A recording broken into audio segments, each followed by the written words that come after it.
Hello बच्चों, good morning, good afternoon और good evening. मुझे नहीं मालूम आप किस टाइम पे देख रहे हैं इस वीडियो को। कल आपका लेक्चर नहीं हो पाया था बेटा, एक्चुअली ये डिजिटल बोर्ड में प्रॉब्लम हो गई थी और ये अपलोड नहीं कर पा रहा था चीज़ों को, तो कल नहीं बन पाया था वीडियो। समय मिलेगा तो मैं आपको एक दिन में 2 वीडियो दे दूंगा, ठीक है बेटा। अच्छा भाई, हम लोगों ने ऑर्गेनिक स्टार्ट करी थी जिसमें IUPAC स्टार्ट हुआ था, जिसमें एक लेक्चर हम लोग पढ़ चुके हैं। हम लोगों ने पिछली क्लास में ऑर्गेनिक कंपाउंड्स क्या होते हैं, कैटेनेशन पावर, वैलेंसी क्या होती है, सब पढ़ लिया था। और हम लोगों ने क्लासिफिकेशन पढ़ लिया था। हम लोगों ने हाइड्रोकार्बन्स के बारे में पढ़ा, alkane, alkene, alkyne, CnH2n+2, CnH2n, CnH2n-2, single bond, double bond, triple bond.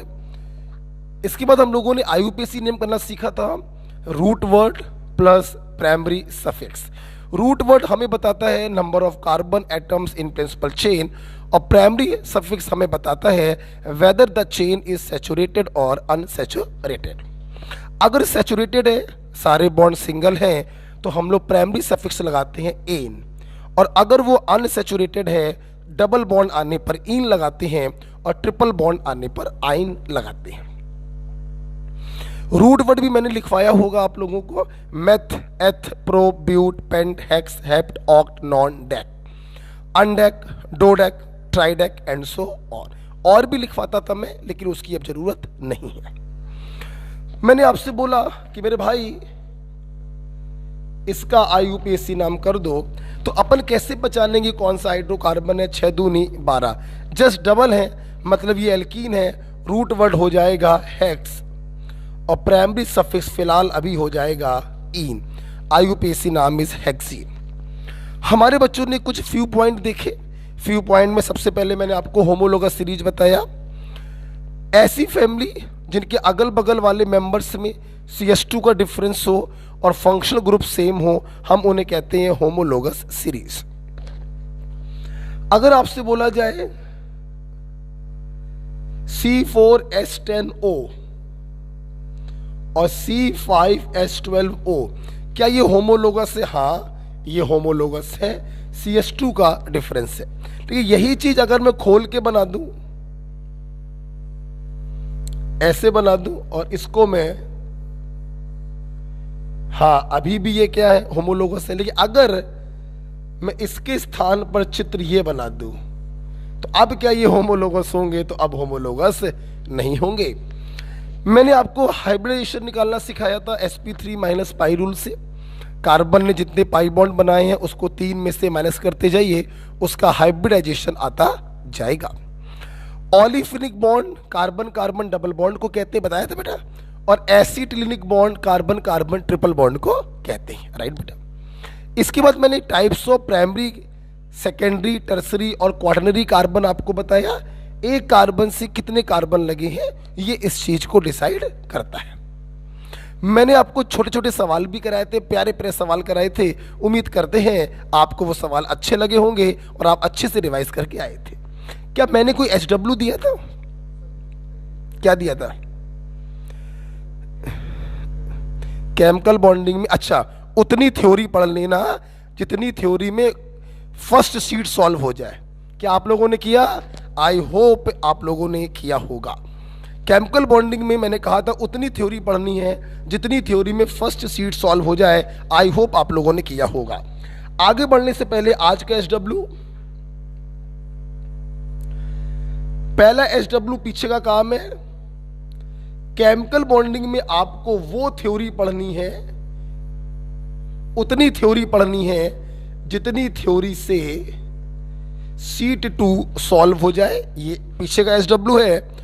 और छोटा सा HW ये होगा कि जो IUPAC का करंट टॉपिक है उसको रिवाइज करके आएंगे, बस।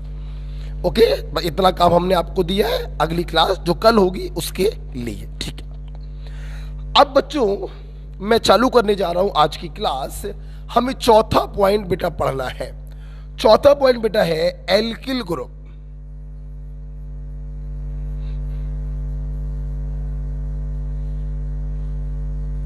R पे फ्री वैलेंसी, इसे बेटा हम लोग एल्किल ग्रुप कहते हैं। ध्यान रखना बेटा ये फ्री वैलेंसी होती है, ये कोई निगेटिव चार्ज नहीं होता है। क्या मतलब होता है फ्री वैलेंसी का, मैं अभी आपको थोड़ी देर में बताता हूं। सुना बेटा क्या है एल्किल। देखो बेटा, अगर एल्केन की बात करें, आप जानते एल्केन में जो कार्बन होते हैं या तो उनकी वैलेंसी कार्बन से सेटिस्फाई होती है या फिर उनकी वैलेंसी हाइड्रोजन से सेटिस्फाई होती है। आपको मालूम है 4 हाथ होते हैं, चारों हाथ किसी न किसी चीज से जुड़े हुए होते हैं। अच्छा भाई, अगर बेटा इस एल्केन से हम एक H को हटा दें तो बची हुई चीज को हम लोग कहते हैं एल्किल ग्रुप और इसे डिनोट करते हैं R से। सवाल ये उठाते हैं डंडे का मतलब क्या है बेटा, जब किसी कार्बन से आपने H को हटाया तो उस कार्बन का एक हाथ फ्री हो गया, एक वैलेंसी फ्री हो गई। ये बेटा वही फ्री वैलेंसी होती है। ओके बेटा, अब मेरी जरा बात सुनना, एल्केन का जनरल फार्मूला क्या होता है, CnH2n+2। तो आप जरा सोच के बताओ, अगर एल्केन से आपने एक H हटाया है तो एल्किल ग्रुप का जनरल फार्मूला क्या होगा, CnH2n+1 और free valency. Is it clear बेटा? ओके बेटा, ध्यान दो। अगर बात करें IUPAC की, तो IUPAC कैसे करते हैं, बहुत ही सिंपल होता है, ध्यान से देखेंगे। या IUPAC में हाँ, आपको हल्का सा हिंट तो मैं आपको दे ही सकता हूं। देखिए एल्केन का IUPAC आपने किया, एल्क रूट वर्ड लिखा प्लस प्राइमरी सफिक्स किया एन। जब एल्किल ग्रुप का IUPAC करते हैं, अभी विधिवत समझाऊंगा, अभी मोटा मोटा बता रहा हूं, जितने कार्बन है उसका रूट वर्ड लिखेंगे एल्क, लेकिन यहां पे हम लोग प्राइमरी सफिक्स नहीं लिखते हैं। हेलो,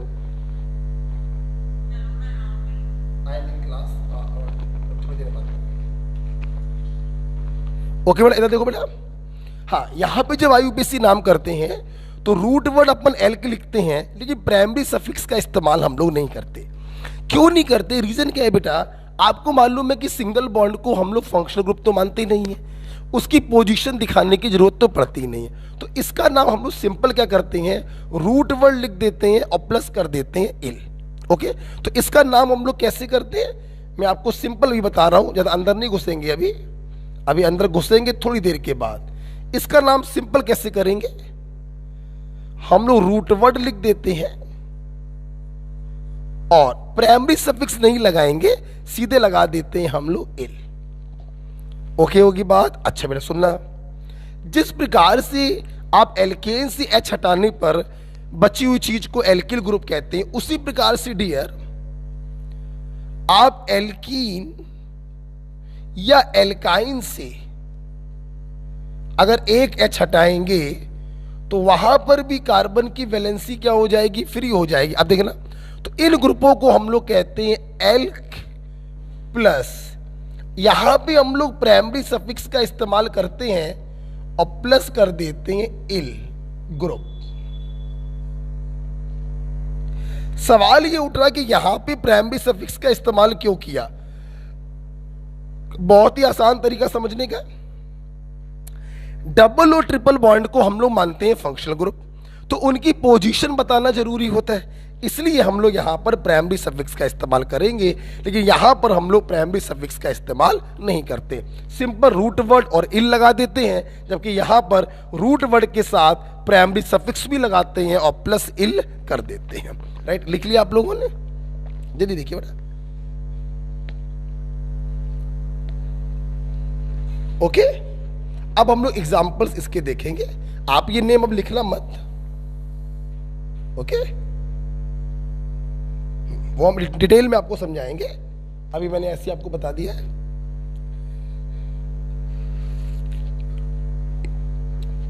तो एल्केन से बनने वाले ग्रुप को एल्किल ग्रुप कहेंगे, एल्कीन और एल्काइन से बनने वाले ग्रुप को एल्किनिल या एल्काइनिल ग्रुप हम लोग कहेंगे। ओके बेटा, अच्छा एग्जांपल्स देखें, चलो एग्जांपल देखते हैं। बिल्कुल आराम से पढ़ेंगे, कूलली पढ़ेंगे, ठीक है। हमारे केस में जल्दीबाजी नहीं है कुछ। आइए, क्या कहा, कितना छोड़ दें?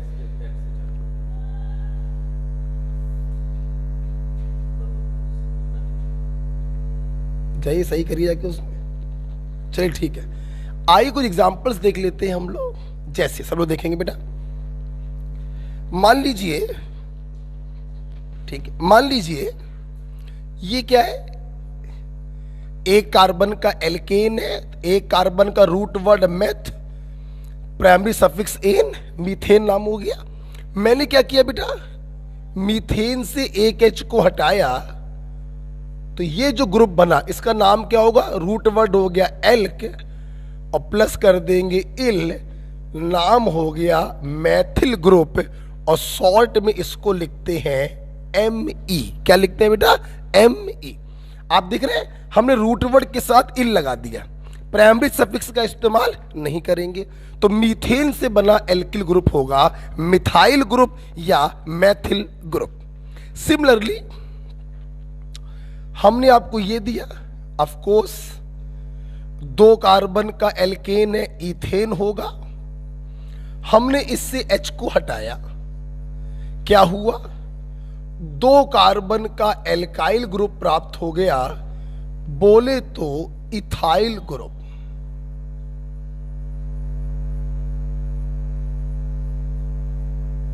बोले तो इथाइल ग्रुप, इसको शॉर्ट में हम लोग ET से लिख देते हैं। आप इसको कंडेंस फॉर्म में भी लिख सकते हो, C2H5 भी लिख सकते हो, और ऐसे भी लिख सकते हो। ओके बेटा, नेक्स्ट देखिए, अभी जो भी एल्किल ग्रुप में आपको दिखा रहा हूं वो एल्केन से बनाकर दिखा रहा हूं। ये बेटा क्या है, 3 कार्बन का एल्केन है, ये रूट वर्ड होगा प्रो और प्राइमरी सफिक्स होगा ए। अब आपको पेन बंद करना पड़ेगा और सामने देखना पड़ेगा। देखिए देखो ना, जब आप प्रोपेन से प्रोपाइल ग्रुप बनाने की सोच रहे हैं तो यहां पे आपको देखना पड़ेगा। देखिए क्या, इन दोनों में एक ही प्रकार के कार्बन थे, प्राइमरी प्राइमरी, जबकि प्रोपेन में देखिए 2 प्रकार के कार्बन है। Terminal carbon is primary and this carbon is secondary. तो आपने H को किस कार्बन से हटाया है, उस आधार पर आपके जो प्रोपाइल ग्रुप होते हैं वो 2 प्रकार के हो सकते हैं बेटा। जैसे अगर आपने प्राइमरी कार्बन से हाइड्रोजन को हटाया है तो जो फ्री वैलेंसी आएगी ये प्राइमरी कार्बन पर आएगी, तो आप इसे नाम देंगे प्राइमरी प्रोपाइल ग्रुप। बेटा बोलो क्या नाम दोगे, प्राइमरी प्रोपाइल ग्रुप। और अगर आपने H को सेकेंडरी कार्बन से हटाया तो जो फ्री वैलेंसी आएगी वो सेकेंडरी कार्बन पर आएगी, तो हम लोग इसको जो नाम देंगे वो कहेंगे सेकेंडरी प्रोपाइल ग्रुप।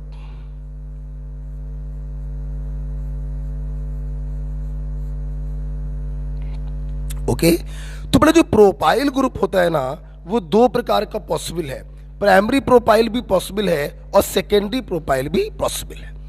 अगर फ्री वैलेंसी प्राइमरी कार्बन पर है तो प्राइमरी प्रोपाइल कहेंगे और सेकेंडरी कार्बन पे है तो सेकेंडरी प्रोपाइल कहेंगे।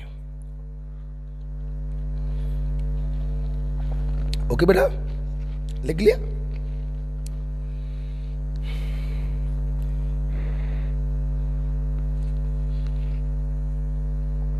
हटा दे बेटा, इसको हटा दे।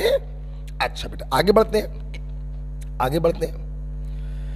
अगला बेटा एग्जाम्पल है 4 कार्बन का एल्केन ब्यूटेन। फिर से वही बात है, अगर ब्यूटेन से हम एक H हटाएंगे तो हमें मिलेगा ऑफ कोर्स रूट वर्ड होगा ब्यूट, प्राइमरी सफिक्स लगाएंगे नहीं क्योंकि एल्केन से बना है, सीधे लगा देंगे इल, नाम हो गया ब्यूटाइल ग्रुप या शॉर्ट में ब्यूटिल ग्रुप भी कह सकते हैं। अब सोचो, जब प्रोपाइल ग्रुप दो प्रकार का हो सकता है, तो ब्यूटाइल में तो हुजूर 4 कार्बन है, ये तो और ज्यादा प्रकार का होगा। हाँ, ये और ज्यादा प्रकार का होता है, ये होता है 211 प्रकार का। नहीं नहीं, परेशान ना हो, ये होता है एक्चुअली 4 प्रकार का।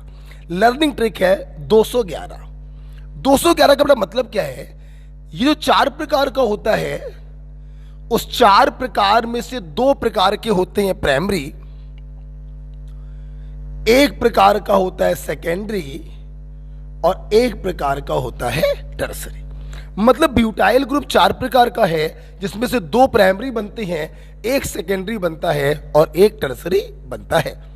आइए मैं अपने छात्रों को ये चारों बनाकर भी दिखाऊं। देखो, 2 प्राइमरी है, मतलब फ्री वैलेंसी प्राइमरी कार्बन पे होगी। आप सिंपल क्या किया करो बेटा, सबसे पहले क्या किया करो, नॉर्मल वाला बना दिया करो। एक मेरे मुंह से नया शब्द निकल गया, नॉर्मल।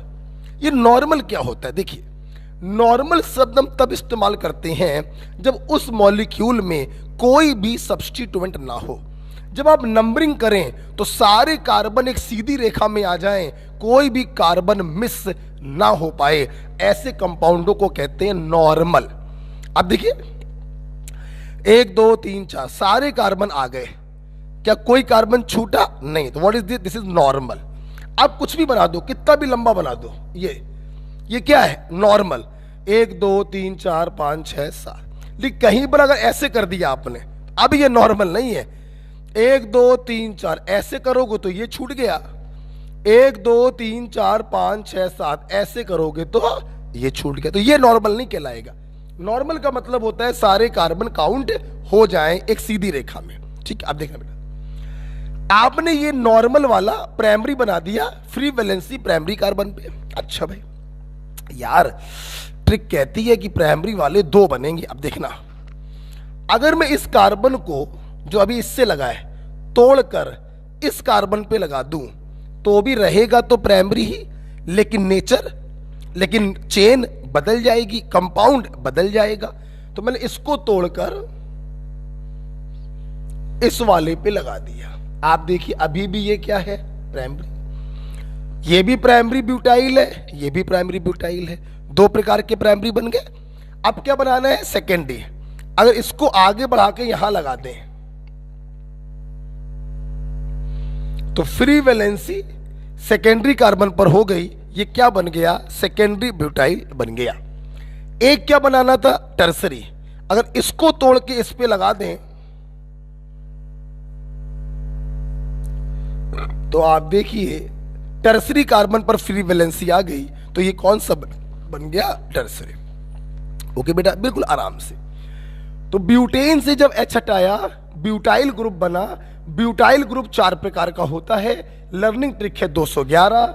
2 बनेंगे primary, free valency primary carbon पर होगी। 1 बनेगा secondary, free valency secondary carbon पर होगी। 1 बनेगा tertiary, free valency tertiary carbon पर होगी। गॉट इट बेटा? चल, तो मिथाइल हो गया, इथाइल हो गया, 2 प्रकार के प्रोपाइल हो गए, 4 प्रकार के ब्यूटाइल हो गए। आगे बढ़े, ये इसके नीचे बना लीजिएगा और चाहो तो डब्बे में बंद कर लीजिएगा। ठीक है, अब आगे बढ़ते हैं, पेंटेन की तरफ चलते हैं हम लोग। हटा दे बेटा इसको। आइए, अब हम लोग चलते हैं पेंटेन की तरफ। फिर वही बात है, अगर पेंटेन से आप H हटाएंगे तो जो ग्रुप बनेगा उसका नाम होगा पेंटाइल ग्रुप। भाई रूट वर्ड लिख दिया पेंट, प्राइमरी सफिक्स कुछ लगाएंगे नहीं, सीधे लगा देंगे इल। विचार कीजिए हुजूर, प्रोपाइल 2 प्रकार का, ब्यूटाइल 4 प्रकार का, तो जाहिर सी बात है ये 4 से ज्यादा ही प्रकार का होगा। लर्निंग ट्रिक है 431। क्या बताओगे इसका मतलब क्या होगा? ये टोटल होता है 8 प्रकार का, जिसमें से 4 होते हैं प्राइमरी पेंटाइल, 3 होते हैं सेकेंडरी पेंटाइल और एक होता है टर्सरी पेंटाइल। यही आपका SW भी है। आपका SW ये है कि 8 प्रकार के पेंटाइल का आप स्ट्रक्चर बनाकर मुझे व्हाट्सएप करेंगे। ओके बेटा, कैसे बनाएंगे? सबसे पहले बना दीजिएगा नॉर्मल वाला प्राइमरी, फिर ब्रांचिंग लगाते जाइएगा। 4 आपको प्राइमरी बनाने हैं, 1 आपको सेकेंडरी बनाना है, 3 आपको सेकेंडरी बनाने हैं और 1 आपको टर्सरी बनाना है। ओके बेटा, तो ये हमारे बच्चों ने देख लिया अबाउट द एल्काइल ग्रुप। ठीक है, अच्छा सुनना बेटा, मेरी बात सुनेंगे सब लोग, आगे बढ़े। जब मैं ये एल्काइल ग्रुप अपने बच्चों को पढ़ा देता हूं तो मैं यहां पर 2 ग्रुप और आपको बताना चाहूंगा। एक है वेरी पॉपुलर आइसो ग्रुप और दूसरा है नियो ग्रुप। सुनिएगा ध्यान से, देखना बेटा। ये आइसो ग्रुप क्या होता है? देखिए, एक ऐसा कार्बन जिसकी 2 वैलेंसी पर मिथाइल ग्रुप हो, तीसरी वैलेंसी पर हाइड्रोजन हो और चौथी वैलेंसी फ्री हो, तो 3 कार्बन के इस बल्कि ग्रुप को हम कहते हैं आइसो ग्रुप। आप जानते हैं हमारी ऑर्गेनिक केमिस्ट्री में हाइड्रोजन का कोई महत्व नहीं होता, लेकिन हमेशा ध्यान रखना ये 2 स्थान ऐसे हैं जहां पर हाइड्रोजन का भरपूर महत्व होता है। 2 वैलेंसी पर मिथाइल और तीसरी वैलेंसी पर हाइड्रोजन होना चाहिए, तभी हम इस ग्रुप को आइसो ग्रुप का नाम देंगे। अगर इस H को हटा दिया, कुछ और लगा दिया, तो फिर ये आइसो ग्रुप नहीं कहलाएगा। तो यहां से मेरे बच्चों को ये समझ में आता है कि आइसो ग्रुप बनाने के लिए आपको मिनिमम कितने कार्बनों की जरूरत होगी? 3। तो आइसो ग्रुप बनाने के लिए मिनिमम 3 कार्बनों की जरूरत पड़ती है। बात करते हैं नियो ग्रुप क्या होता है। एक ऐसा कार्बन जिसकी 3 वैलेंसी पर मिथाइल हो, चौथी वैलेंसी पर CH2 हो और इस CH2 का 1 वैलेंसी खाली हो, अर्थात 5 कार्बन के इस बल्कि ग्रुप को हम कहते हैं नियो ग्रुप। मतलब नियो बनाने के लिए मिनिमम कितने कार्बन होने चाहिए? 5 कार्बन होने चाहिए। ध्यान रखना बेटा, जब तक ये CH2 रहेगा तभी तक नियो रहेगा। अरे यार, ये 2 ही स्थान तो ऐसे हैं जहां पर हाइड्रोजन की वैल्यू की जाती है, वरना तो हुजूर हाइड्रोजन की वैल्यू कहीं की ही नहीं जाती। ये तभी तक आइसो रहेगा जब तक ये CH है, और ये तभी तक नियो रहेगा जब तक ये CH2 है। अगर H को हटा के आपने कार्बन की चेन या कोई दूसरा फंक्शन ग्रुप लगा दिया तो फिर ये नियो नहीं रहेगा और ये आइसो नहीं रहेगा। ओके बेटा, उम्मीद करते हैं आपने आइसो और नियो ग्रुप समझा होगा। तो आइसो बनाने के लिए मिनिमम 3 कार्बन और नियो बनाने के लिए मिनिमम 5 कार्बनों की जरूरत पड़ती है।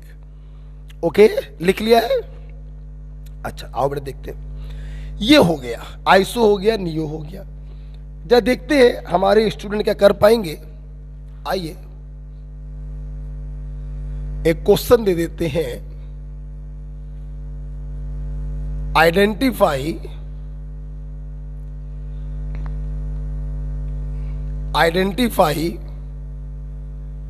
Iso and neo group.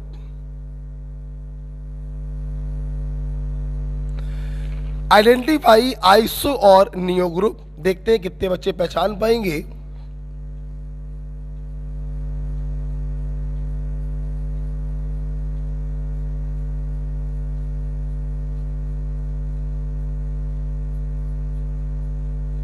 एक कंपाउंड ये दे दिया,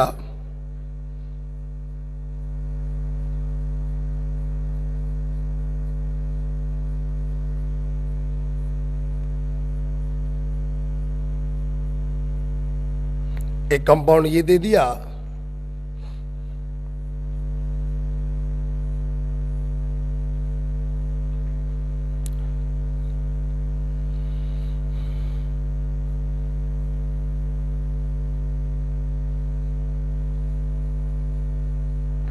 एक कंपाउंड ये दे दिया और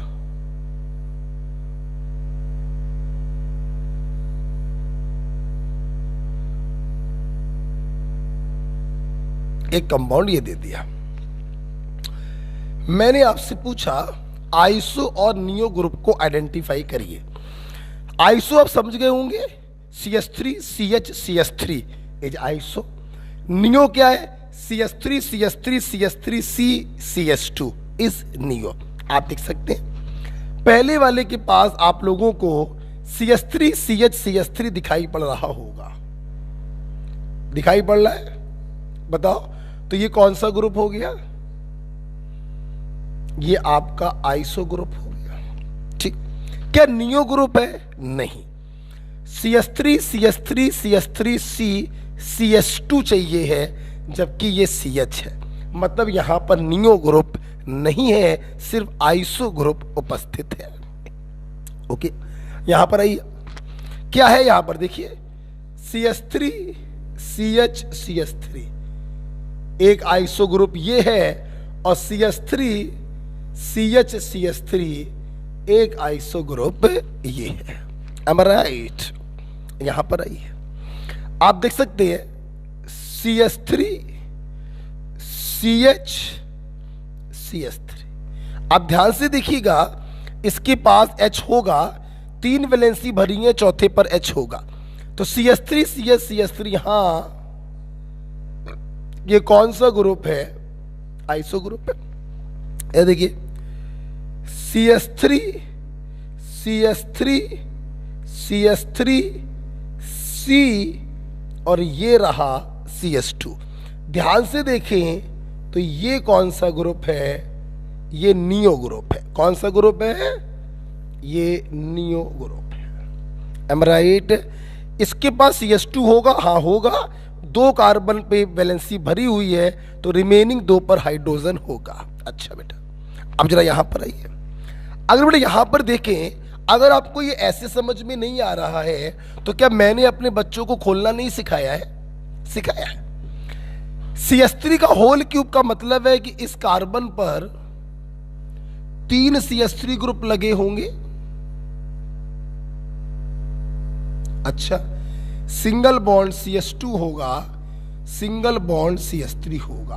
अगर आप ध्यान से देखें तो इसके पास नियो ग्रुप है, ये देखिए। मतलब ये जो 4 कंपाउंड आपके सामने बने थे, पहले वाले के पास सिर्फ आइसो है, दूसरे वाले के पास 2 आइसो है, तीसरे वाले के पास सिर्फ नियो है, और चौथे वाले के पास 1 आइसो और 1 नियो है। मैं उम्मीद करता हूं आप आइसो और नियो ग्रुप पहचानना सीख गए होंगे। ओके, हम आगे बढ़ जाएं बेटा, आप लिख चुके होंगे शायद। ठीक है, अच्छा भाई, अब हम लोग बेटा बात करेंगे यहां पर एल्काइल ग्रुप के नेम कैसे करते हैं। सबसे पहले हम आपको सिखाएंगे एल्काइल ग्रुप के जर्नल नेम कैसे किए जाते हैं। देखिए, जर्नल नेम बेटा कैसे करते हैं, हम जिस कार्बन पर वैलेंसी फ्री होती है, मतलब जिस कार्बन पे वैलेंसी फ्री है उसका नेचर क्या है, प्राइमरी, सेकेंडरी या टर्सरी। जो उस कार्बन का नेचर होगा वो उस एल्काइल ग्रुप का नेचर होगा। मैंने अभी समझाया भी था आपको। अगर प्राइमरी कार्बन पे वैलेंसी फ्री है तो वो प्राइमरी एल्काइल होगा, टर्सरी कार्बन पर वैलेंसी फ्री है वो टर्सरी एल्काइल होगा। तो नेचर ऑफ एल्काइल ग्रुप लिख दिया प्लस, जितने टोटल कार्बन हो उसका रूट वर्ड लिखेंगे और प्लस कर देंगे एल। अभी थोड़ी देर पहले मैंने आपको ये बताया था। एल्केन से जो एल्किल बनते हैं उनमें प्राइमरी सफिक्स नहीं लिखा जाता। या सुन बेटा, या जिस एल्किल ग्रुप का जनरल नाम लिखना है, अगर उस एल्किल ग्रुप के पास आइसो या नियो ग्रुप है तो आप आइसो या नियो लिख देंगे और प्लस लिख देंगे एल्किल। क्या लिख देंगे बेटा, बोलो प्लस करके, एल्किल। ये जनरल नाम का तरीका है। अभी थोड़ी देर बाद आप सीख जाएंगे कि आइसो नियो लिखना प्राइमरी, सेकेंडरी, टर्सरी से ज्यादा अच्छा होता है। क्यों ज्यादा अच्छा होता है अभी आप सीख जाएंगे एग्जाम्पल्स के द्वारा। आइए एग्जाम्पल्स किए जाए। जैसे मैंने आपको ये दिया, ठीक, मैंने आपसे बोला बताइए जरा इसका जनरल नेम क्या होगा। आप देखिए फ्री वैलेंसी जिस कार्बन पर है उसका नेचर क्या है, सेकेंडरी है बेटा, सेकेंडरी। तो आपने क्या लिखा, सेकेंडरी लिखा, प्लस कुल कार्बन कितने हैं, 3, रूट वर्ड हो गया प्रोप, प्लस कर दिया इल, तो जनरल नेम हो गया सेकेंडरी प्रोपाइल ग्रुप। बेटा बोलो क्या हो गया, सेकेंडरी प्रोपाइल ग्रुप। अगर आप ध्यान से देखें तो आप इसका एक नाम और भी लिख सकते हैं।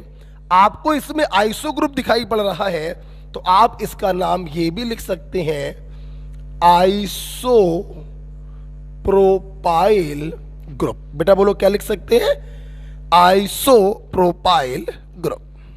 ठीक है, अच्छा भाई मान लीजिए मैंने आपको एक कंपाउंड ये दे दिया,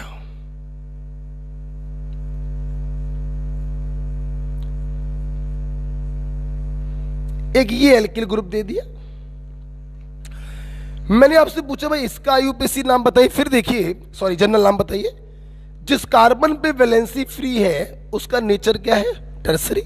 3 तरफ कार्बन से लगा, पहला लेक्चर आपने देख लिया होगा आई होप। तो आपने नेचर ऑफ एल्काइल ग्रुप लिखा टर्सरी। टोटल कार्बन कितने, 4 कार्बन का रूट वर्ड हो गया ब्यूट, प्लस कर दिया इल, जनरल नेम हो गया टर्सरी ब्यूटाइल ग्रुप। ओके, क्या आइसो या नियो में से कुछ भी दिखाई पड़ रहा, नहीं दिखाई पड़ रहा, तो इसका नाम सिर्फ होगा टर्सरी ब्यूटाइल ग्रुप। ओके, अब जरा देखिए, अगला देखिए बेटा, मैंने ये दिया। अब यहां से आपको समझ में आएगा कि आइसो नियो को प्रायोरिटी क्यों देते हैं। इस एग्जांपल को देखिए, आपको फीलिंग बदल जाएगी। देखना भी, मैंने कहा भाई इसका जनरल नेम बताओ। आप जा देखना, अगर तुमने नेचर से काम करने का प्रयास किया, नेचर से कि जिस पर फ्री वैलेंसी है उसका नेचर क्या है, प्राइमरी, समझना। तुमने इसका नाम रख दिया प्राइमरी, कुल कार्बन कितने हैं, 4, प्राइमरी ब्यूटाइल ग्रुप। ग्रुप बेटा सभी में लगाएंगे क्योंकि ये एल्किल ग्रुप है ना, इस पर फ्री वैलेंसी है तो ग्रुप सभी में लगाया जाएगा। अब देखो बेटा, आपने इसका नाम बोल दिया प्राइमरी ब्यूटाइल ग्रुप। अब समझना जरा, अगर मैं इस स्ट्रक्चर को रब कर दूं और इस क्लास से कहूं बताइए प्राइमरी ब्यूटाइल ग्रुप क्या होगा, तो मैं डंके की चोट पे बेटा आपको बताऊं कि आधे क्लास के बच्चे प्राइमरी ब्यूटाइल ये बनाएंगे और आधे क्लास के बच्चे प्राइमरी ब्यूटाइल ये बनाएंगे। आप देखिए, अभी 5 मिनट पहले आपने पढ़ा था कि ब्यूटाइल ग्रुप के प्राइमरी वाले 2 प्रकार के होते हैं। ये भी प्राइमरी ब्यूटाइल है, ये भी प्राइमरी ब्यूटाइल है। मतलब प्राइमरी ब्यूटाइल लिखने से दिमाग में कंफ्यूजन आ रहा है कि ऊपर वाला स्ट्रक्चर की बात हो रही है या नीचे वाले स्ट्रक्चर की बात हो रही है। जबकि अगर मैं ध्यान से देखूं तो इसके पास आइसो ग्रुप है, तो अगर इसके स्थान पर मैं इसका नाम लिखूं आइसो ब्यूटाइल ग्रुप, तो बेटा पूरी क्लास ये नाम दिए जाने पर यही चित्र बनाएगी, क्योंकि इसके पास तो आइसो ग्रुप है ही नहीं। मतलब आइसो या नियो बोलने पर कंफ्यूजन बिल्कुल खत्म हो जाता है, जबकि प्राइमरी सेकेंडरी बोलने पर कंफ्यूजन बना रहता है। नाम इसके दोनों ही सही हैं, ये प्राइमरी ब्यूटाइल है, लेकिन अच्छा नाम इसका होगा आइसो ब्यूटाइल, क्योंकि प्राइमरी ब्यूटाइल बोलने पर चित्र ये भी बन सकता है। ओके डियर, ओके, तो ध्यान रखना बेटा, अगर ऐसे भी नाम लिखा जा सके और ऐसे भी नाम लिखा जा सके तो आप आइसो और नियो वाले को प्रायोरिटी देंगे, प्राइमरी सेकेंडरी वाले को छोड़ देंगे। ठीक है, हाँ मान लो तुम्हारे एग्जाम में सवाल ही आ जाए कि iso butyl group is a primary butyl, secondary butyl, tertiary butyl, quaternary butyl, हाँ तो अलग बात है, आप आंसर बताएंगे this is a primary butyl. Okay बेटा, एक नाम और देते हैं आपको, जनरल नाम करने को, एक और देते हैं जनरल नाम करने को। मैंने ये दिया, जो समझिएगा बेटा मेरी बात, नो रेक्टिफिकेशन, फिर समझना। मैंने कहा भाई इसका जनरल नाम बताओ। अब सोचो यार, अगर तुमने इसका जनरल नाम प्राइमरी करके किया, प्राइमरी पेंटाइल ग्रुप, तो दिमाग पे जोर डालो, प्राइमरी पेंटाइल 4 प्रकार के होते हैं, 431। मतलब अगर तुमने इसका नाम प्राइमरी पेंटाइल लिख दिया तो क्लास का 25% बच्चा अलग चित्र बनाएगा, 25% बच्चा अलग चित्र बनाएगा, 25% बच्चा अलग चित्र बनाएगा और 25% बच्चा अलग चित्र बनाएगा, क्योंकि प्राइमरी पेंटाइल होते हैं 4 प्रकार के। इसे अच्छा रहेगा कि प्राइमरी सेकेंडरी ना करके आप ध्यान दें कहीं इसमें आइसो या नियो ग्रुप तो नहीं है। बताओ बेटा क्या है आइसो या नियो? नियो ग्रुप है, CH3 CH3 CH3 C CH2। ये देखिए इसके पास नियो ग्रुप है और टोटल कार्बन है 5, तो इसका नाम हो गया नियो पेंटाइल ग्रुप। ओके बेटा, नाम क्या हो गया? Neo pentyl group. और इसी का एक नाम और होता है नियो एमाइल ग्रुप। तो प्राइमरी सेकेंडरी से ज्यादा डोमिनेटिंग होता है आइसो और नियो। आगे बढ़े बेटा, नेक्स्ट। आफ्टर IUPAC नेम, हम जनरल नेम, हम बात करेंगे IUPAC नेम की। IUPAC नेम की हम बात करेंगे। देखिए बेटा बहुत ही सिंपल है, बहुत ही सिंपल है। एक बात ध्यान रखिएगा, जब भी किसी एल्किल ग्रुप का IUPAC नाम करते हैं हमेशा ध्यान रखिएगा, साथ में लिखिए, जिस कार्बन पर फ्री वैलेंसी हो उसे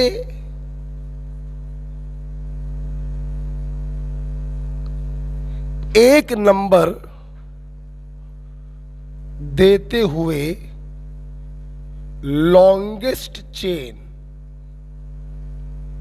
और लॉन्गेस्ट चेन को क्या कहते हैं? Principal chain छाटो।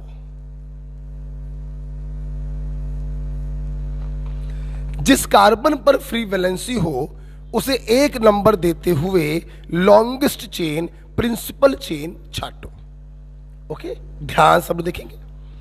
अब आप लोगों ने कल ही मुझसे पढ़ा, अभी थोड़ी देर पहले पढ़ा, जितने कार्बन आए उसका क्या लिखोगे? Root word.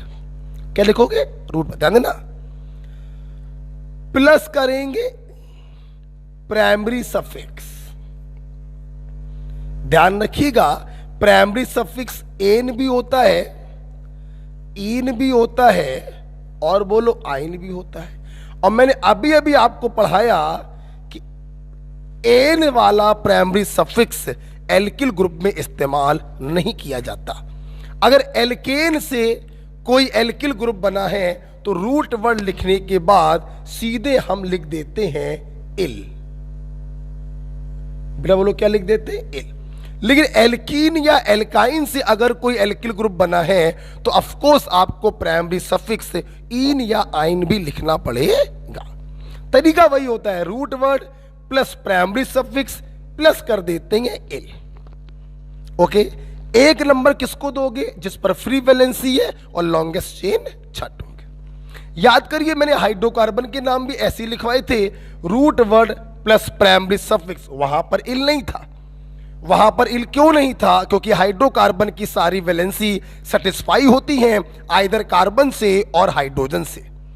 यहां पर इल क्यों लगाया? क्योंकि इस पर एक फ्री वैलेंसी है।